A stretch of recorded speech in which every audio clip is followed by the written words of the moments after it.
दोस्तों नमस्कार।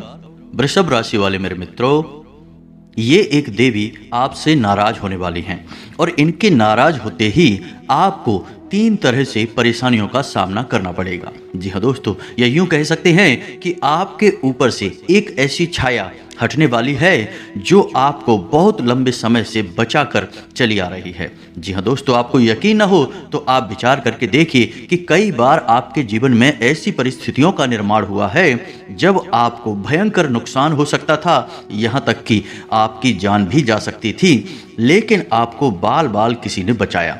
जी हाँ दोस्तों, तो वह कौन है, कौन सी वो देवी हैं जिन्होंने आपके साथ रहकर हर वक्त आपकी रक्षा की है, आपको बचाया है, और अब ऐसा क्या हो गया कि वे आपसे नाराज होने वाली हैं। आज के इस वीडियो में हम आपको इन्हीं सब विषयों पर संपूर्ण ज्ञान प्रदान करेंगे। दोस्तों वीडियो बहुत ही बहुमूल्य है क्योंकि इस वीडियो में आपके जीवन से जुड़ी हर एक समस्या का समाधान मिल सकता है यदि आप इस वीडियो में बताई गई बातों को अच्छी तरह से समझेंगे और समझने के बाद इन बातों को अपने जीवन में भी लागू करेंगे। तब आप देखेंगे कि आपका जीवन कुछ ही दिनों में बदलना शुरू हो जाएगा। जी हाँ दोस्तों, आपको इस देवी के बारे में जानकारी होना बहुत आवश्यक है। अब तक आप इनसे अनजान हैं, लेकिन इन्होंने आपकी हर समय रक्षा की है, आपको बचाया है, आपको भयंकर से भयंकर पीड़ाओं से भी मुक्त कराने का कार्य किया है। जी हाँ दोस्तों, कई बार आपको स्वयं को भी ऐसा महसूस हुआ है कि आपका बहुत बड़ा नुकसान हो सकता था, लेकिन किसी कारणवश वह कम हुआ और आपको थोड़ी सी राहत मिली। हालांकि आपके जीवन में परेशानियों का दौर अभी समाप्त नहीं हुआ है, क्योंकि कुछ जरूरी मूलभूत बातें हैं जिनके बारे में आप विचार नहीं करते हैं, या यूं कहें कि कोई आपको बताता नहीं है, और उन्हीं लगातार होने वाली गलतियों की कीमत आप चुका रहे हैं, लगातार परेशान रह रहे हैं।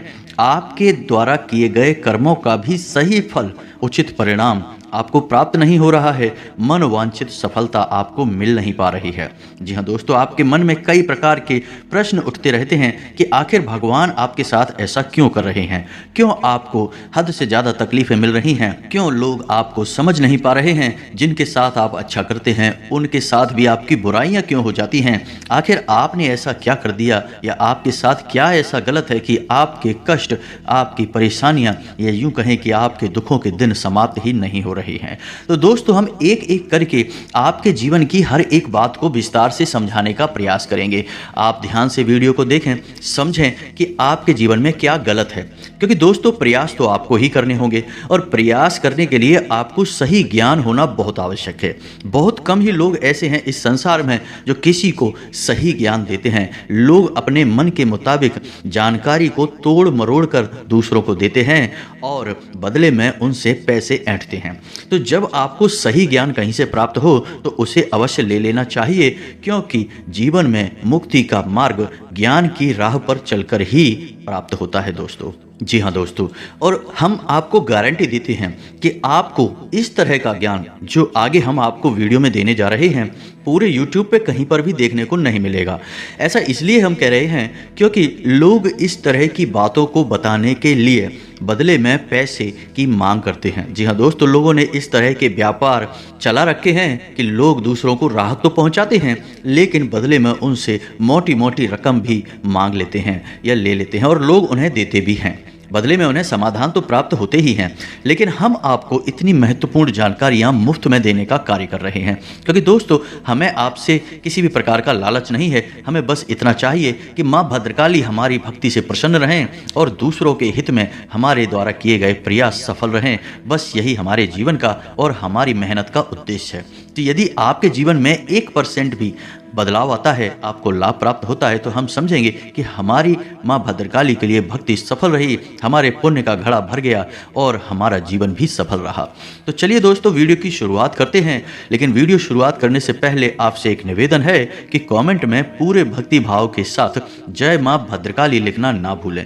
दोस्तों, माता को अपने जीवन में शामिल कर लें। अपने जीवन के हर एक महत्वपूर्ण कार्य को करने से पहले माता को याद करें और अपने महत्वपूर्ण कार्य को माता को समर्पित करें। जी हाँ दोस्तों, यदि आप इस भाव के साथ अपने जीवन की शुरुआत करेंगे या अपने दिन की शुरुआत करेंगे तो आप देखेंगे कि आपके जीवन में बदलाव आने शुरू हो जाएंगे। क्योंकि दोस्तों ऐसा हो ही नहीं सकता कि जो इंसान माँ को याद करे और माँ उसकी मदद करने के लिए उसके जीवन को सुंदर और सुगम बनाने के लिए आगे बढ़कर ना आए। जी हाँ दोस्तों, तो इसीलिए हम अपने हर वीडियो में आपसे यह बात कहते हैं कि माता को याद करके जय माँ भद्रकाली अवश्य लिखें, माता आपका उद्धार और कल्याण करेंगी। जी हाँ दोस्तों, इसी के साथ साथ आपसे एक छोटा सा निवेदन और है कि यदि आप चैनल पर पहली बार आए हैं तो आप हमारे प्रयास को सराह सकते हैं। आप हमारे चैनल को सब्सक्राइब करके बेल आइकन को अवश्य दबा दें, इससे हमारा चैनल परिवार बड़ा होता है और हमारा मनोबल भी बढ़ता है। दोस्तों, हम आपको बता दें कि आपके जीवन की स्थिति कुछ इस प्रकार की है कि कोई कहता है कि आपकी ग्रह स्थिति अच्छी है, फलाना ग्रह आपको लाभ देने जा रहा है और आपको आने वाले समय में अलग अलग प्रकार के लाभ मिलेंगे, लेकिन आप देखते हैं कि आपके जीवन में कोई बदलाव आ ही नहीं रहा है, आपके प्रयास सफल हो ही नहीं रहे हैं, आप जो सोच रहे हैं वह आपको प्राप्त नहीं हो पा रहा। तो ग्रह स्थिति अच्छी होने के बाद भी आपको लाभ प्राप्त नहीं होते हैं। उल्टा होता यह है कि जब लोग कहते हैं कि आपके जीवन में कुछ अच्छा होने वाला है तो इसकी बजाय होने उल्टा लगता है और आपके जीवन में बुरा होने लगता है, कुछ परेशानियां आपके आड़े आने लगती हैं। तो आप विचार करते हैं कि कहीं ऐसा तो नहीं कि आपके साथ कुछ अनर्थ हो रहा है, कुछ गलत हो रहा है, या फिर ग्रह स्थिति जो बता रहे हैं वो गलत कह रहे हैं।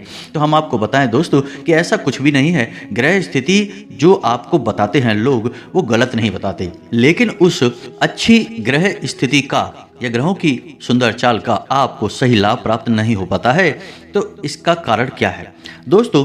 ग्रहों की जो स्थिति होती है वह एक विशेष ऊर्जा का निर्माण करती है। हर ग्रह की अपनी एक ऊर्जा होती है, अपना एक स्वभाव होता है। जब कोई अच्छा ग्रह आपके पक्ष में होता है, मजबूत होता है, तो वह आपको लाभ देने की कोशिश करता है, लेकिन आपके आसपास यदि नकारात्मक ऊर्जाओं का वातावरण रहेगा तो वह लाभ आपको प्राप्त नहीं होगा, आपके दुख तकलीफ कम नहीं होंगे। और यदि आपके आसपास नकारात्मक ऊर्जा का वातावरण जीवन भर बना रहेगा तब भी आप लाभ प्राप्त नहीं कर पाएंगे, मन चाहा जीवन जी नहीं पाएंगे, यहाँ तक कि किसी भी देवी देवता की कृपा तक आपको प्राप्त नहीं हो पाएगी। आपने सुना होगा कि लोग अक्सर यह कहते हैं कि हमने तो जीवन भर भगवान भोलेनाथ को जल अर्पित किया है, जीवन भर हनुमान चालीसा का पाठ किया है, लेकिन दुख तकलीफ कभी कम ही नहीं हुए हैं। तो दोस्तों, इसी विषय में आज के इस वीडियो में आपको बहुत गहरी और बहुत मूलभूत बात पता चलने वाली है। हम आपको एक ऐसी विशेष बात बताएंगे जिसको जानने के बाद हम गारंटी देते हैं कि आपका जीवन बदलना शुरू हो जाएगा। कई लोगों के जीवन में बहुत बड़े बड़े बदलाव आए हैं। जी हाँ दोस्तों, ईश्वर की रुकी हुई कृपा, ग्रहों की बदली हुई चाल, सब कुछ उनके पक्ष में होने लगा और उनकी मेहनत का उन्हें सही फल प्राप्त होने लगा। अब दोस्तों, होता यह है कि यदि ऊर्जा नकारात्मक है आपके आसपास की, तब आप कोई उपाय भी करें तो आपको उपाय का सही फल प्राप्त होगा नहीं। जी हाँ दोस्तों, जैसे कि कर्ज निवारण का कोई उपाय आपने कर लिया, अब कर्ज निवारण का उपाय करते ही ऊर्जा उत्पन्न होती है। जैसे आपने भगवान भोलेनाथ का, बटकेश्वर महादेव का कर्ज निवारण उपाय किया तो उससे बटकेश्वर महादेव की सकारात्मक ऊर्जा आपके पास आएगी, आपके जीवन को बदलने की कोशिश करेगी। वह शुद्ध सकारात्मक ऊर्जा है। लेकिन आपके आसपास नकारात्मक ऊर्जा का वातावरण है तो वह ऊर्जा भी आपको संपूर्ण लाभ प्रदान नहीं कर पाएगी। अब आप ऐसे में सोचेंगे कि उपाय बेकार है, उपाय का कोई लाभ नहीं है, जीवन में कोई बदलाव तो आया नहीं, इसका मतलब कि जिसने उपाय बताया उसने झूठ बोला, या फिर जो उपाय है वही बेकार है। लेकिन दोस्तों, ना तो उपाय बताने वाला झूठ बोल रहा है और ना ही उपाय खराब है, दोनों ही अच्छे हैं, क्योंकि इन उपायों से दूसरों को लाभ हुए हैं तो आपको क्यों नहीं हो रहे। तो फिर सोचने वाली बात यह है कि कमी कहाँ है। अब कमी यह है कि आपको अपने आसपास के ऊर्जा के नकारात्मक वातावरण को बदलना है। और यह कार्य किसका है, कैसे बदलेंगे? आप बाहरी पूजा पाठ करेंगे किसी भी देवी देवता की या कोई अन्य प्रकार के कर्म कांड करेंगे तो आपके जीवन में बदलाव नहीं आएंगे। तो अब आपके जीवन में बदलाव लाने के लिए कौन जिम्मेदार है, आप कहाँ जाएं, किसका सहारा लें?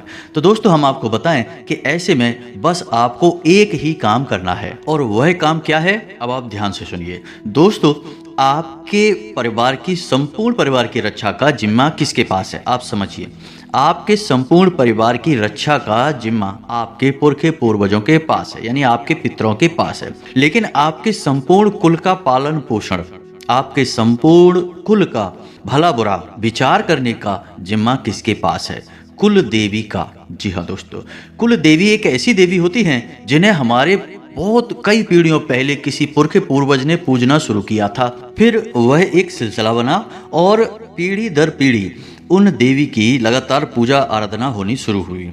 तो अब ऐसे में होता यह है कि देवी कुल देवी का काम करती हैं, यानी कि आपके संपूर्ण कुल की रक्षा करना, आपके कुल का पोषण करना इन देवी का कार्य हो जाता है। तो जब तक यह सिलसिला लगातार चलता रहता है, सब कुछ ठीक बना रहता है।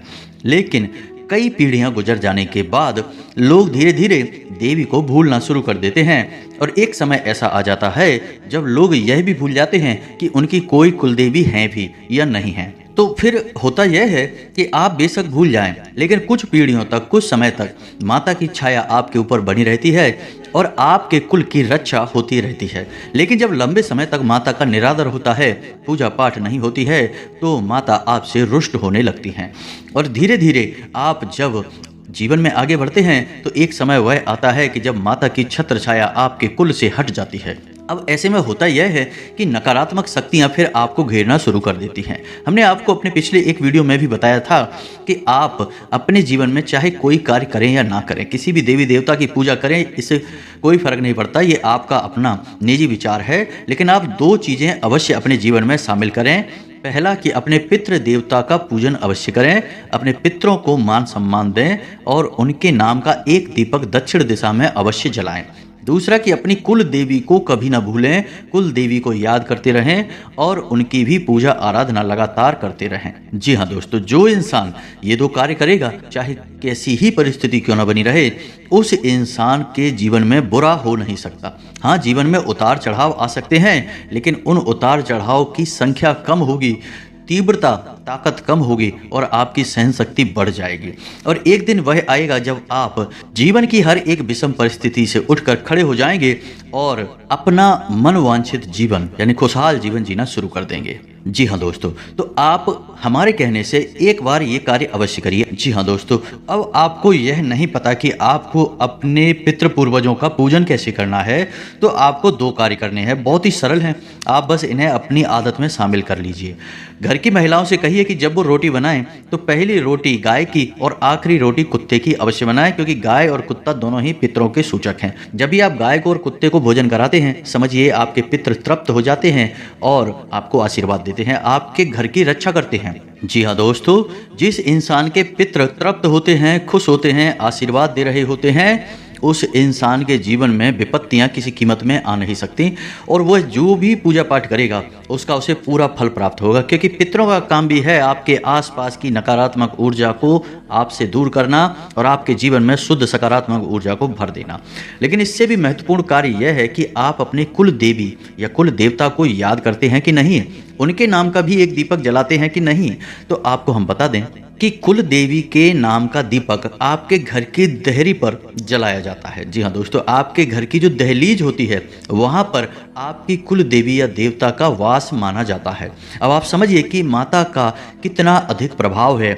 जब भी कोई नकारात्मक ऊर्जा आपके घर में प्रवेश करने की कोशिश करेगी, माता दहलीज पर खड़ी मिलेंगी और आपकी रक्षा करेंगी, आपके कुल की रक्षा करेंगी और नकारात्मक ऊर्जा को वहीं से दूर हटा देंगी, तितर बितर कर देंगी। तो आपको करना यह है कि अपनी कुल देवी या देवता के नाम का एक दीपक शाम के समय, जी हाँ दोस्तों, संध्या काल में अपनी दहलीज पर अवश्य जलाना है। जी हाँ दोस्तों, अब ऐसे में कुछ लोग यह कहेंगे कि उन्हें नहीं पता कि उनकी कुल देवी कौन सी हैं या कुल देवता कौन से हैं। तो ऐसे में आप अपनी कुल देवी या कुल देवता का पता लगा सकते हैं। इसके लिए एक बहुत सुंदर सा अच्छा सा प्रयोग है। सपने में आपकी कुल देवी या देवता खुद आएंगे और आपको कोई ना कोई ऐसा संकेत अवश्य देंगे जिससे आपको पता चल जाएगा कि कौन है आपकी कुल देवी और कुल देवता।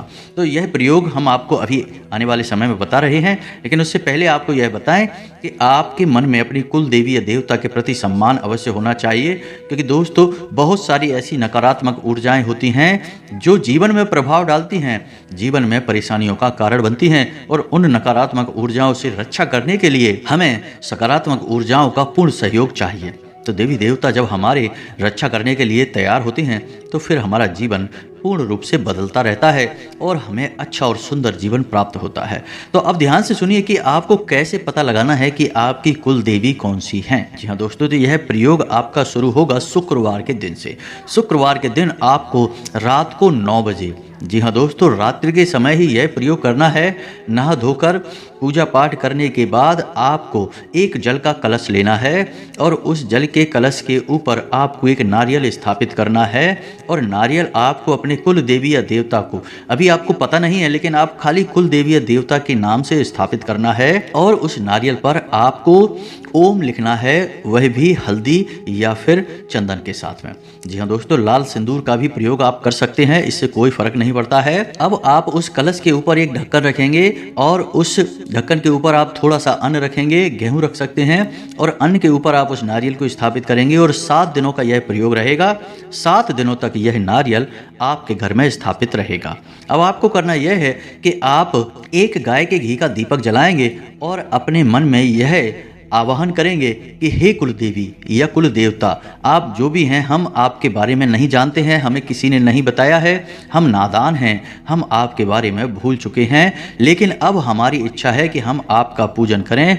आपकी पूजा पाठ के द्वारा हम अपने जीवन का उद्धार करना चाहते हैं, तो हमें यह अवसर प्रदान करें। यह आपको मन ही मन सोचना है, या यूं कहें कि ऐसी आपको प्रार्थना करती है।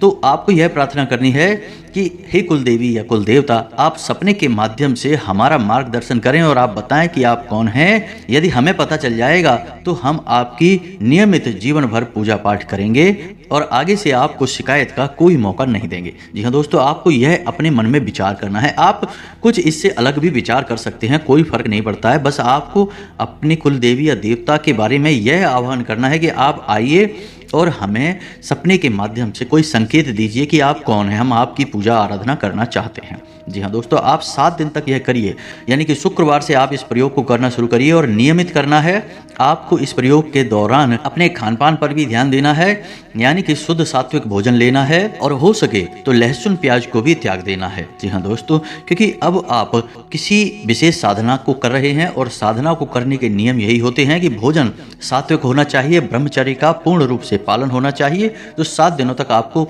इन सब बातों का ध्यान रखना है और सबसे महत्वपूर्ण बात कि आपको जितना हो सके उतना सत्य व्रत का पालन करना है, झूठ नहीं बोलना है। चाहे आपका काम बने या बिगड़े, आपको झूठ का साथ नहीं देना है। बस आप ऐसा करिए। 7 दिन के अंदर अंदर कुल देवी या देवता जो भी हैं आपको सपने के माध्यम से संकेत देंगे और आपके होने का एहसास कराएंगे और आपके कुल पर, आपके परिवार पर उनकी छत्र छाया फिर से स्थापित हो जाएगी। जी हाँ दोस्तों, देवी देवता हमारा ढोंग, हमारा दिखावा नहीं चाहते, ये तो हमारे भाव से प्रसन्न हो जाते हैं। आप ऐसा भाव करेंगे और आपके जीवन में बदलाव आने शुरू हो जाएंगे। तो आपको यह करना है। और आप इस बीच में एक दीपक अपने घर की देहरी पर मध्य में रखना है दोस्तों, ना इधर ना उधर। दीपक अपने घर की दहलीज की मध्य में अपनी कुलदेवी या देवता के नाम से जलाना अवश्य शुरू कर दें। जी हाँ दोस्तों, आपको बेशक नाम ना पता हो लेकिन आप जलाइए। आप देखेंगे कि आपको कोई ना कोई संकेत अवश्य मिलेगा। फिर जब आपको संकेत मिल जाए तो फिर आप पूरे विधि विधान से उनकी पूजा पाठ करना शुरू कर दीजिए। अपने घर के अन्य सदस्यों को भी प्रेरित करिए और उनका जो भी विशेष दिव्य स्थान हो वहाँ पर जाकर उनके दर्शन करके प्रसाद वगैरह अवश्य चढ़ा आइए। बस आप देखेंगे आपका जीवन बदल जाएगा दोस्तों। देवी जो आपसे नाराज हो चुकी हैं वे फिर से आपके घर में आ जाएंगे, आपके घर की रक्षा करेंगे। यह बहुत आवश्यक है दोस्तों। जब तक आप इन कार्यों को नहीं करेंगे, अभी हमने पितृ के बारे में ज़्यादा बात नहीं की है, किसी अन्य वीडियो में करेंगे, लेकिन पितृ के लिए आप फिलहाल 2 कार्य कर सकते हैं। हमने आपको बताया कि वो रोटी वाला उपाय आप कर सकते हैं। दूसरा कि आप एक दीपक अपने घर की दक्षिण दिशा में जला सकते हैं। अब ऐसे में आपको यह ध्यान देना है कि दीपक की बाती की जो लौ होगी वह उत्तर दिशा की ओर होगी और दीपक आपका घर की दक्षिण दिशा में रखा जाएगा। बस ये 2 दीपक आप रखिए, एक कुल देवी के नाम से और एक पितरों के नाम से, और आप देखेंगे कि धीरे धीरे नकारात्मक ऊर्जाएं छटने लगेंगी और आपके घर में आमदनी बढ़ने लगेगी, बीमारियां दूर होने लगेंगी, लोगों में आपसे प्रेम बढ़ने लगेगा और सबसे महत्वपूर्ण बात कि जो भी पैसा आपके घर में आएगा वह रुकेगा भी और अच्छे कार्यों में खर्च होगा। जी हाँ दोस्तों, घर के बच्चे भी बड़ों का सम्मान करना शुरू कर देंगे, बात मानेंगे और घर की उन्नति होने लगेगी। तो ये सब प्रभाव आपके जीवन में आने लगेंगे। जी हाँ दोस्तों, तो यह तो थी जानकारी कि कौन सी देवी हैं जो आपसे नाराज होने वाली हैं। यदि आपके मन में कोई प्रश्न उठता है इस वीडियो से संबंधित तो आप कमेंट करें, हम आपके प्रश्नों के जवाब देने की पूरी कोशिश करेंगे और आपको जो भी सर्वश्रेष्ठ जानकारी होगी वह देने का प्रयास करेंगे। आपका जीवन सुंदर हो, स्वर्ग के समान हो, फूलों के समान आपका जीवन महके, बस यही हमारी कामना है। इसी कामना के साथ आज के इस वीडियो को विराम देते हैं। कमेंट में पूरे भक्तिभाव के साथ जय मां भद्रकाली लिखें। माता आपका उद्धार करेंगी, कल्याण करेंगी, आपका जीवन सुंदर और सरल होगा। और यदि हमारे द्वारा दी गई जानकारी आपको पसंद आई है तो फिर वीडियो को लाइक अवश्य करें और चैनल को सब्सक्राइब करके बेल आइकन दबाना बिल्कुल ना भूलें। मिलते हैं अगले ज्ञानवर्धक वीडियो में, तब तक के लिए धन्यवाद। जय माता की।